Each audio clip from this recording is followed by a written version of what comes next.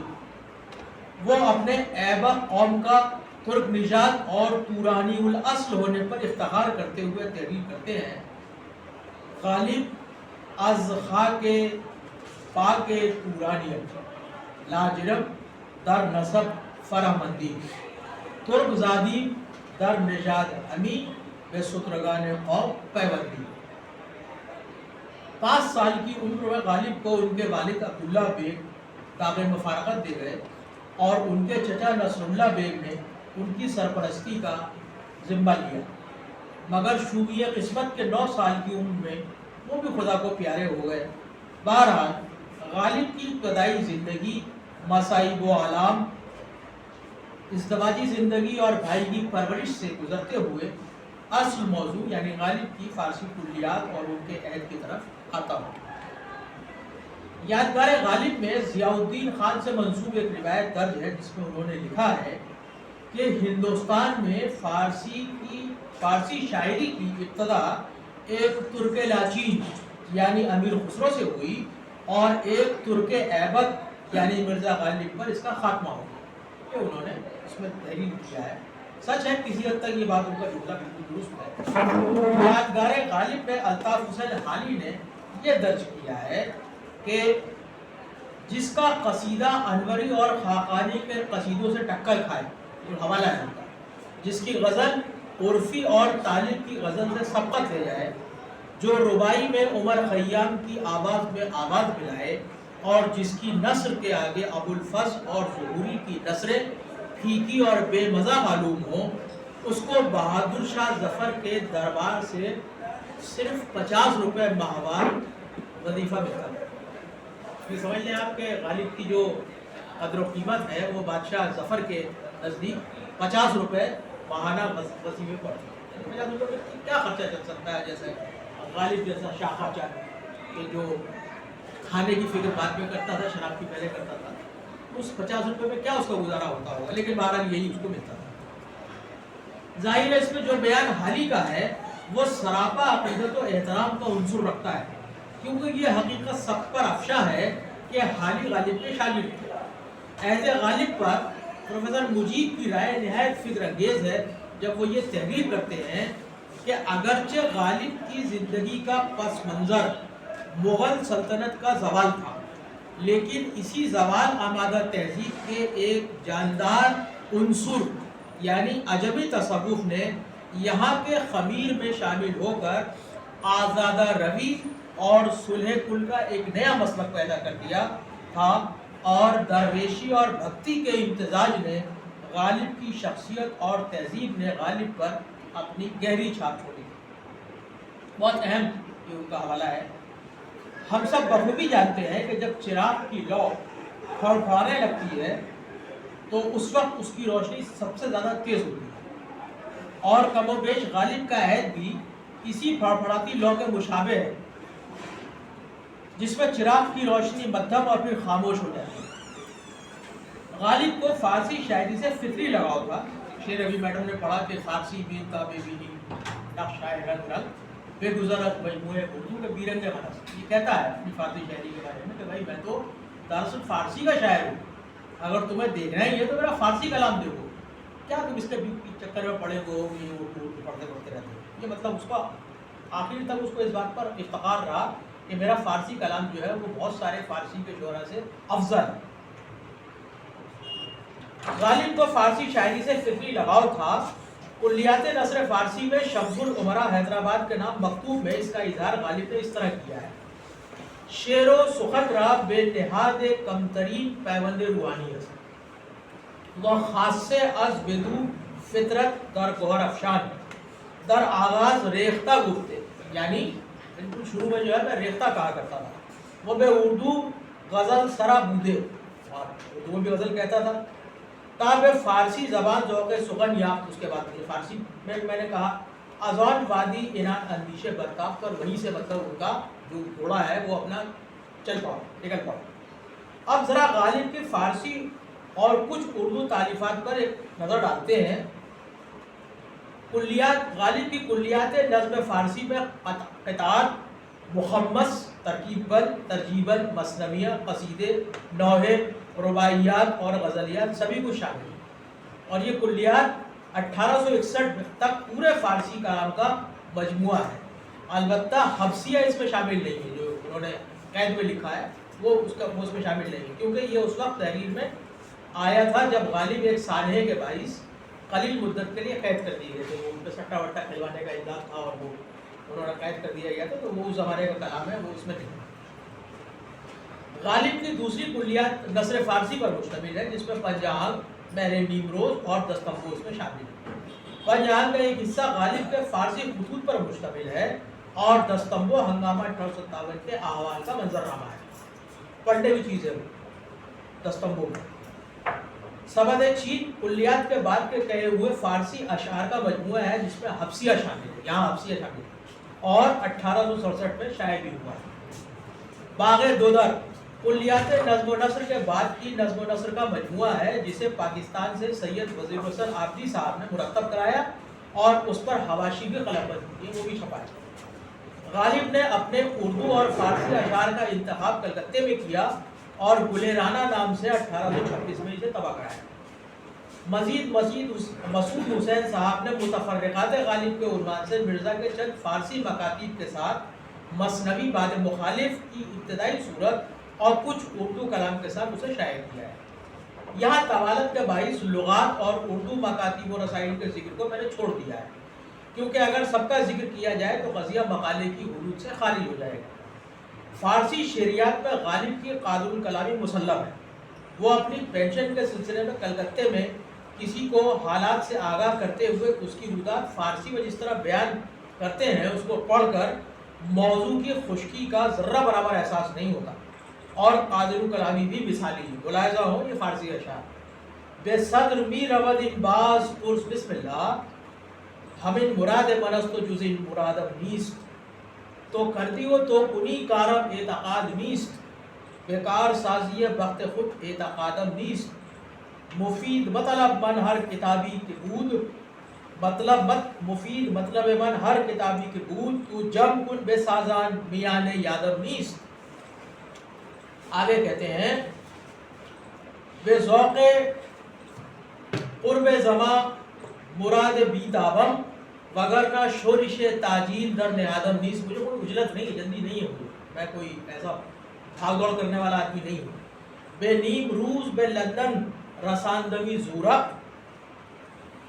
ولی چے چارے کے فرمان بر آب و بادم نیست، یعنی اپنی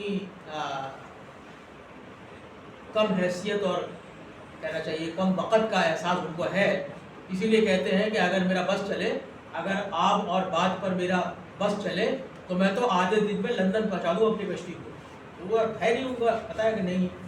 بے التفات تو صد گونے اعتبادم ہست، دلی شتاب کے بر عمر اعتبادم نیست، جلدی کرو، مجھے پتا نہیں کہ میں کتنے دن اور جیوں گا، مر جاؤں گا، پتہ نہیں۔ ہندوستان سے لندن جہاز کی مسافت 6 ہفتے کی تھی، مگر غالب کی قادر الکلامی مشروط حوالے سے اسے آدھے دن میں لندن پہنچا سکتی تھی اگر ہوا اور پانی ان کے فرمان پر عمل پیرا ہوتے۔ یہ ہے مرزا غالب کی فکر کا انداز اور ان کا بیان، جس میں ان کے داخلی احساسات کا عکس واضح طور سے دکھائی دیتا ہے۔ غالب نے فارسی میں تقریباً 72 قصیدے لکھے ہیں، اور حقیقت میں غالب کی غزلوں کا شمار قصائد کے بعد ہی کیا جانا چاہیے۔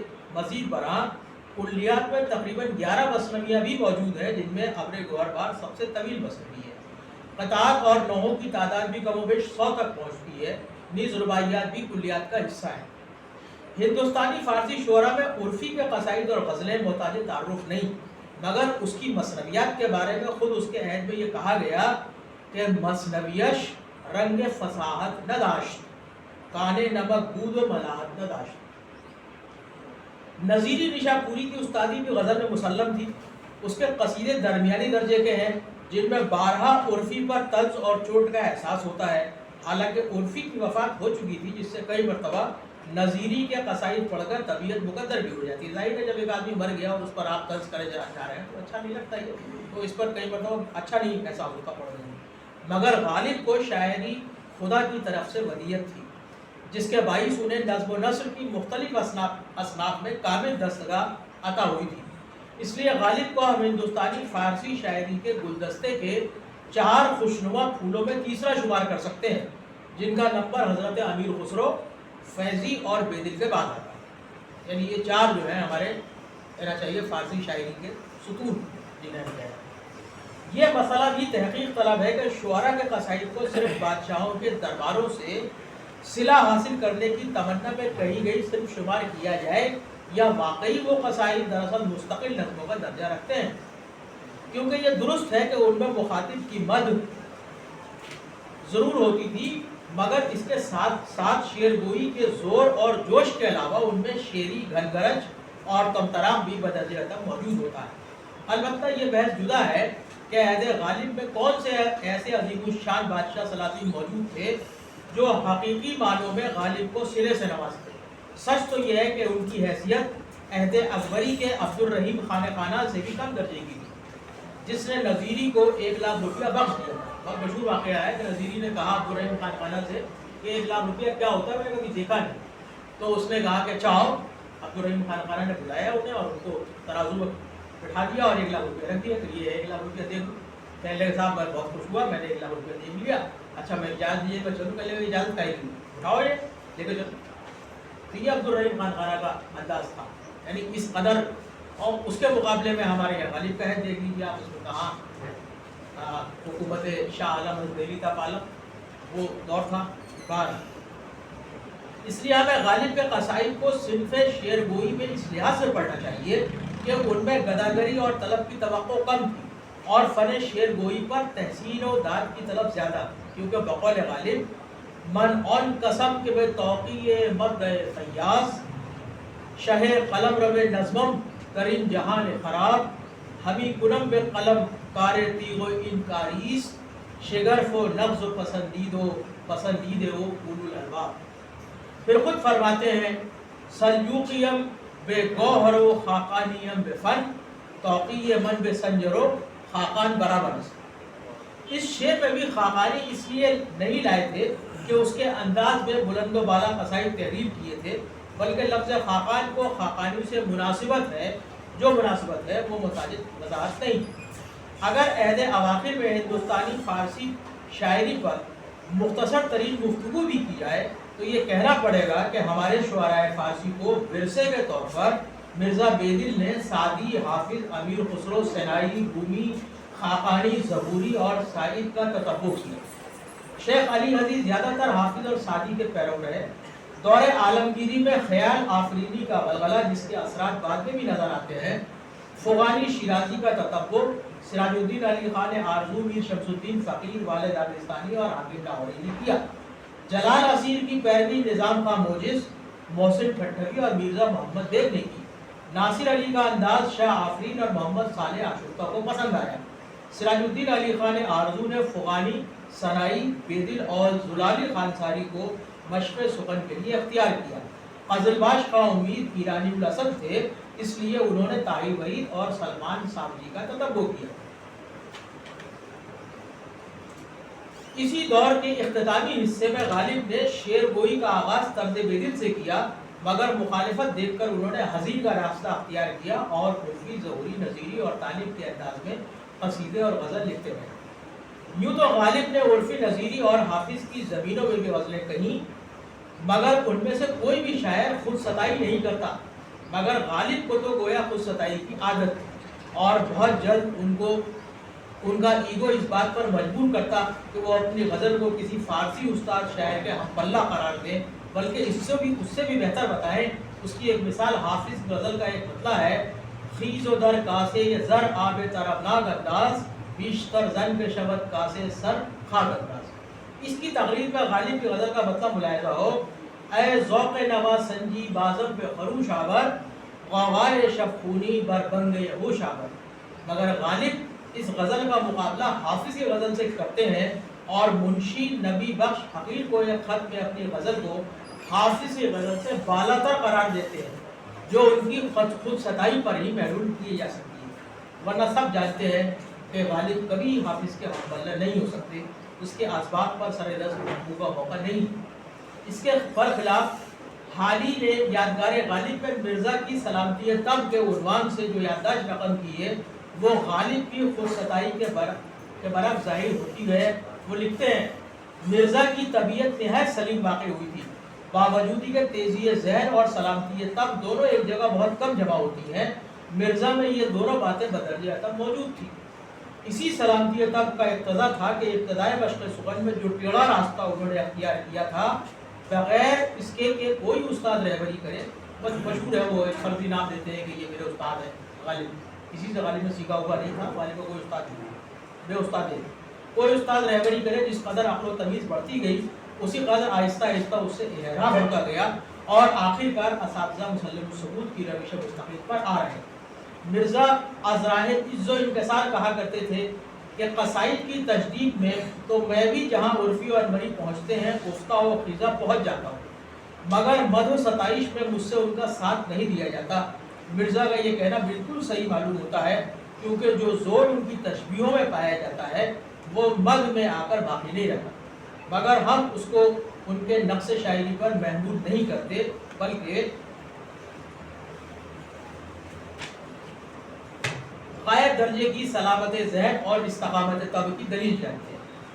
جھوٹی اور بے اصل باتوں کو چمکانا اور زمین و آسمان کے قلابے ملانا اور مبالغہ و اغراق کا طوفان اٹھانا فی الحقیقت شاعر کا کمال نہیں ہے، بلکہ جس قدر اس کی طبیعت ان باتوں سے آگاہ کرتی ہے اسی قدر جاننا چاہیے کہ وہ شاعری سے زیادہ مناسبت رکھتا ہے۔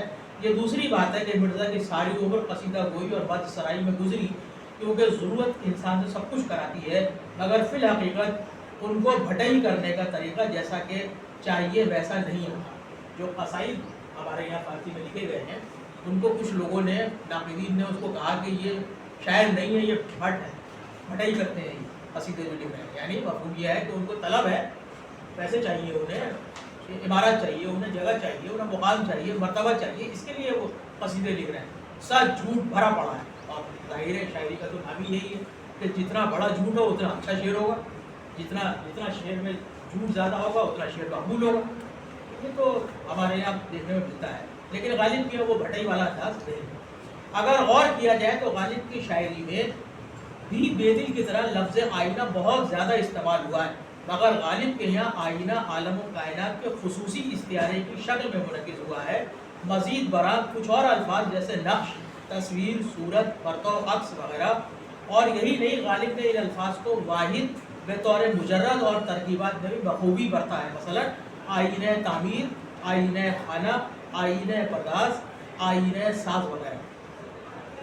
اس طرح کی تراکیب بھی غالب نے گڑھی ہیں جس کے لیے بے دل مشہور ہے، جیسے چشمہ آئینہ، سانو آئینہ، تپش آئینہ، رخ آئینہ، خاکستر آئینہ، وحدت خانے آئینے، دل سوم آئینے، ایجاد وغیرہ وغیرہ۔ اس طرح کی بہت سی ترکیبیں ہیں جو ہمارے یہاں بے دل نے جو ہے بڑی عجیب و غریب ترکیبیں گڑھی ہیں، اور اسی لیے غالب اس کا بے دل کا کلام جو ہے وہ مشکل کلام ہے، اسی بات سے لگتا ہے کہ اس کی جو ترکیبیں ہیں، تشبیہیں ہیں، وہ بہت نادر اور بہت مشکل اور سمجھنے میں بہت دقت طلب ہے۔ غزل کی ماہیت جن چیزوں سے عبارت ہے، غالب کے یہاں وہ تمام چیزیں اپنی رانائی کے جلوے بکھیرتی دیکھی جا سکتی ہیں۔ اگر ہم الفاظ پر توجہ دیں تو تشبیہ، استعارہ، کنایہ، مراد النظیر، لفظ و نشر اور دیگر اسی قبیل کی تمام خصوصیات مختلف تراکیب کے ساتھ پیوست ہو کر غالب کی غزل میں دلکشی اور جدت کا احساس کراتی نظر آتی ہیں۔ بطور مثال قیس، فرہاد، مجنوں، کہکن، شیرین، ابراہیم، نوح، زردشت، آئینہ سکندر، مریم، زلیخا، یوسف، صبح، زنار، کلیسا، دیر، کفر و ایمان، خلاشی، رندی، مسیحا، فقر، کلیم، آذر، خسرو پرویز، سبھی ان کی فارسی شاعری کو باقبل عطا کرتے ہیں۔ یہ سب انہوں نے کرتے ہیں. اس سے پہلے کہ میں اپنے اختتام کی طرف چلوں، کچھ چیزیں میں اور عرض کرنا چاہتا ہوں غالب کے حوالے سے. غالب بنیادی طور پر ایک انسان دوست اور عقل سے ہم کلامی کو خاص اہمیت دیتے ہیں. یعنی وہ کسی بات کو یوں ہی نہیں چھوڑتے ہیں، بلکہ وہ عقل کے منطقی دلیل اس کے لیے تلاش کرتے ہیں اور اس کے لیے کوشش کرتے ہیں کہ وہ اسے استعمال کریں. ایک قصیدے کی تشبیہ میں انہوں نے عقل سے ایک مکالمہ کیا، مگر اس میں انہوں نے یہ خیال رکھا کہ سوال و جواب کی شکل میں مکالمہ کیا جائے. ایک سوال ہے، اس کا ایک جواب، مگر شعر کے حسن میں ذرہ برابر کمی نہ آئے، جو غالب کا فن ہے اور اسی کے وہ غواص ہیں. ملاحظہ فرمائیں، اس طرح ہے: گفتم اسرار نہانی ز تو پرشش دارم، گفت جز محرمی ذات کے بھی چور و چراس. یہ جواب. گفتم از کثرت و وحدت سخنی گوئی به رمز، گفت موجو کف و گرداب ہمانا دریاس. میرے خیال اس کی وضاحت کروں میں بہتر نہیں ہے، سب فارسی کے اساتذہ ہیں، فارسی کے طلبہ ہیں، تو میرے خیال ضروری سمجھتے ہی ہوں گے. گفتم آیا چه بود کشمکش رد و قبول، گفت آہ از سر ان رشتے کے در دست قضاس. گفتمش ذرے میں خورشید رسد، گفت محال، ہو ہی نہیں سکتا. گفتمش کوشش من در طلبش، گفت رواس.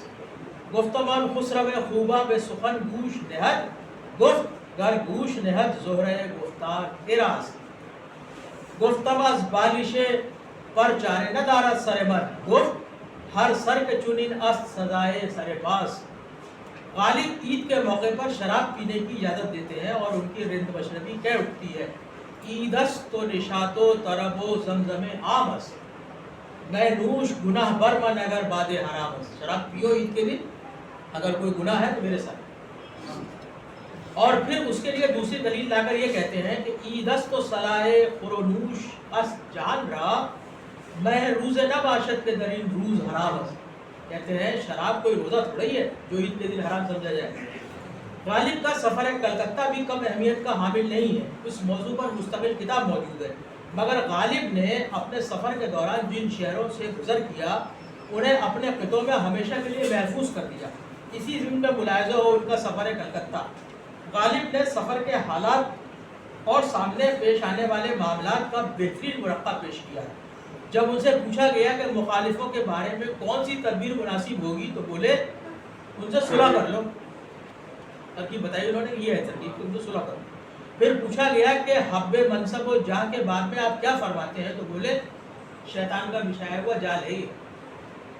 اور اسی دن میں دوران سفر معاملات کو خطے میں اس طرح پروتے ہیں: گفتم اکنون بگو کہ دہلی چیز، گفت جانست تو ان جہانش تن. گفتمش چیست ان بنارس، گفت شاہدی مست میں گچی گن. گفتمش چن بود عظیم آباد، گفت رنگین طرز فضائے چمن. گفتمش سلسبیل خوش باشد، گفت خوشتر نباشد از سوہن. سوہن یعنی وہ جو بہار کی جو ندی ہے سون ندی، اس کے بارے میں سون. ظاہر ہے مرزا غالب کے راستے میں یہ سب شہر آئے تھے اور وہ سون ندی کے دیوانے تھے. اور ایک دوسری جگہ سون ندی کی تعریف میں یہاں تک کہہ اٹھتے ہیں: خوشتر بود آب سوہن از اند و نبات، مصری سے اور اس سے بھی زیادہ میٹھا پانی جو ہے سون ندی کا ہے. باوئی چے سخن سے نیل و جیہون و فرات. ان ندیوں کا کیا ذکر ہے اس کے ساتھ کچھ بھی نہیں. سون کے نام ان پارے عالمی کے ہندش خانند، کوئی ظلمات و سوہن از آب حیات. اگر سون ندی کا پانی پی لیا تو آب حیات کا پانی کرے گا. چو اسکندر ز نادانی ہلاک آب حیوانی، خوشا سوہن کے ہرکس ہوتے زد وہی تنش جان شد. اسی سفر کلکتے کی مدت میں جو سوالات اور ان کے جوابات غالب نے پیش کیے ہیں انہیں مختصراً یہاں عرض کرتا چلوں. کسی نے پوچھا کہ یہاں کون سا شیوا کارآمد و مفید ہوگا. جواب ملا: جو بھی یہاں نظر آئے اس سے ڈرتے رہو. کلکتے کے بات میں کہا انہوں نے، جو بھی یہاں نظر آئے یعنی جو انگریز نظر آئے اس سے ڈرتے رہو. پھر پوچھا گیا کہ یہاں کون سا کام آخر کرنا چاہیے تو بولے کہ شعر و شاعری کے علاوہ کوئی بھی کام کرنا چاہیے. شعر نہ کہو، یہاں شعر کہنے کا موقع نہیں ہے کیونکہ انگریزوں کی مملکت کے مرکز میں مشرقی شعر و سخن کو کون پوچھتا ہے، کیا ضرورت ہے اس کی. میں نے پوچھا کہ ماہ پیکران کون ہے؟ بولے کہ لندن کے خوبان ہیں. میں نے پوچھا کیا ان کے پاس دل نہیں ہے؟ جواب ملا ہے تو، مگر جس پر کسی فریاد و فغاں کا کوئی اثر نہیں ہوتا ایسا لوہے کا دل ہے۔ میں نے کہا میں تو یہاں انصاف کے لیے آیا ہوں۔ تو بس میں آگہی کے ساقی نے کہا جہاں سے آیا ہے وہیں بھاگ جا، کیوں پتھر سے سر پھوڑنا چاہتا ہے؟ یعنی کچھ نہیں ملے گا تمہیں۔ حد یہ ہے کہ جب سر سید نے آئین اکبری کی تقریض کی خواہش ظاہر کی، غالب کو بھیجا ایک خط پہ آخری آئین اکبری کی تقریض لکھی سر سید نے کہا، تو انہوں نے جواب میں کہا کہ لکھا ہے وہ مردہ پروردن مبارک کار نیست، انہوں نے کہا مرے ہوئے لوگوں کا ذکر و فکر کرنا یہ اچھا کام نہیں ہے۔ میں تقریباً نہیں لکھوں گا، اور انگریزوں کی ترقیات کا حوالہ دیا، کہا یہ دیکھتے ہو جو انجن ہے وہ چلتا ہے بھاپ سے، یہ بلب ہے جو چلتا ہے، یہ جہاز جو ہے پانی کا جو ہے وہ اس سے چلتا ہے، ڈیزل سے چلتا ہے، اس طرح کی بات کرو۔ تم یہ کہاں کی باتیں کر رہے ہو؟ آئین اکبری کا جو ہے مجھ سے تقریر لکھوا رہے بھائی، میں اس تماش کا آدمی نہیں ہوں میں، یہ یعنی آخر میں بدرجہ مجبوری انہوں نے جب بہت اصرار کیا سر سید تو لکھی، انہوں نے تقریر لکھی ہے، اور وہ بھی ایسی، اور اتفاق سے مجھے اس کا ترجمہ کرنے کا موقع ملا، فارسی میں ہے وہ، تو میری ساری چولہے ہلا دی اس نے اس ترجمے میں، سمجھ لیجیے آپ، میں یہ بہت اقرار کرتا ہوں اس بات کا، اتنا مشکل ہے وہ، اتنا مشکل ہے، اتنا پیچیدہ انہوں نے لکھا ہے غالب نے، اپنی فارسی دانی کا پورا اثر انہوں نے اس تقریر میں دکھا دیا۔ بہرحال اس کا میں ذکر نہیں کرتا، بہت پریشانی سے ہوا ہے بہرحال۔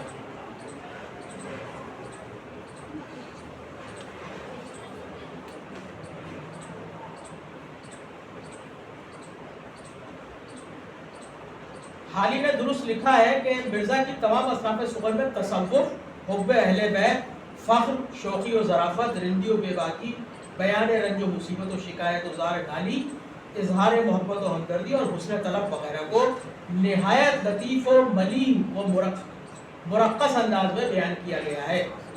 غالب کو اپنی شکست و ریخت کا بخوبی احساس تھا۔ وہ اپنے اور امیر خسرو کے درمیان اکثر مشہور شعراء جیسے عرفی، ظہوری، نظیری، صاحب علی حزی اور بیدل کی شاعرانہ عظمتوں کے باوجود اپنے فن شعر گوئی پر فخریہ تحریر کرتے ہیں۔ یہ ایک حوالہ ہے فارسی کا، ذرا سننے سے متعلق ہے۔ کہتے ہیں اکنون بے یمن فر و پرورش آموختگی ان گروہ فرشتہ شکو، کل کے رقاص من بے خرامش تزروس و بے رامش موسیقار، بے جلوہ طاؤس و پرواز عنقا، آنچه در این اوراق از قطع و مثنوی قصیده و غزل و رباعی فراهم آمده همگی 10,424 است که هر یک از روی شوخی و تاثیر و خوبی تقریر پیرایه گروهی بسم الله آویزه گوش دل تواند بود۔ دیکھ رہے ہیں آپ، یہ ان کی نثر کا نمونہ ہے، یہ اس طرح کی نثر لکھ رہے ہیں، اور یہ بالکل آخری زمانے کی نثر ہے جب فارسی کافی حد تک جو ہے وہ اردو آمیز ہو چکی ہے، تب یہ غالب لکھ رہے ہیں۔ یا رب ان متاع صحرا نہادے و ان گنجین یہ در کشادے، را از دست برد معنی دزدان و ترتازن غلط نگاران، در امان و گوہر آئی آبدار ان ذخیرے، را بدان روش مستانه بر زبان ها روان داری که هرچه در عرض پیمایش ابریشم بیان از فرط صفا به لغزت تا به معزول فرو نرود از غلطانی باز نیستد، گر ذوق سخن به دهر آیین بوده دیوان مرا شهرت پروین بوده، غالب اگر این فن سخن دین بوده آن دین را کتاب ایزد این بوده۔ یہ انہوں نے حوالہ لکھا ہے۔ اب یہ فیصلہ آپ کو کرنا ہے کہ غالب کی یہ دعا کہ ان کے گوہر ہائے آبدار کو خدا کی امان میں رکھنے کی خواہش اور ان کے کلام کو لوگوں کے دلوں میں اتر جانے کی تمنا ایک شاعرانہ تعلی ہے، یا واقعی ان کے دیوان کو پروین کی شہرت اور سخنوری کو دین اور مذہب کا مقام عطا کر کے ان کے دیوان کو صحیفہ آسمانی کا درجہ دیا جانا مناسب ہے، یا صرف مبالغہ اور بعید از قیاس خیال کیا جائے۔ مگر اس میں کوئی شک نہیں، غالب ایک ایسا عظیم شاعر ہے جس نے مختلف اصناف سخن میں اپنی مہارت، قدرت بیان، جولانی طب، فکر کی گہرائی و گہرائی، وسعت نظر، بے نیازی اور وسیع المشربی، کفر و ایمان کی مشترک حدود، وحدانیت اور حقانیت کے جلوے اپنے قصائد، مثنویات، مقطعات، غزلیات اور رباعیات میں بے نحو احسن بکھیرے ہیں۔ غالب دنیا کے بڑے کینوس پر اپنی نامرادی اور محرومیوں کا شکوہ کرتے ہیں، تو صرف ان کی آواز نہیں بلکہ اکثر فنکاروں کی دلی امید و آرزو کی آواز معلوم ہوتی ہے، اور یہی ایک بڑے شاعر کا طرۂ امتیاز بھی ہے کہ اس کی آواز زبان و مکان کی قید سے آزاد ہو، جو غالب کی آواز تھی۔ غالب نے اپنی عملی زندگی میں رندی و قلندری اور نشیب و فراز کے مختلف ادوار سے نہ صرف سینہ سپر ہو کر نبرد آزمائی کی، بلکہ اس طرح کے مختلف نعرے بھی ببانگ دہل لگائے، جن میں خاص طور سے کافر نہ توانی شد ناچار مسلمان شو، یا حیف کافر مردن و آفت مسلمان بیستر، پیشہ آزری سے بھی خود کو متعلق رکھا اور زند و پاجن کی سوگند بھی کھائی۔ سب جھوٹی کتابیں ہیں، زند و پاجن پتہ نہیں اس کی کوئی حقیقت ہے کہ نہیں ہے، لیکن غالب کہتے ہیں کہ صاحب مجھے تو پوری زند یاد ہے، مجھے تو پوری پاجن یاد ہے، سب جھوٹ، کوئی اس کی حقیقت نہیں ہے، کہیں کچھ نہیں۔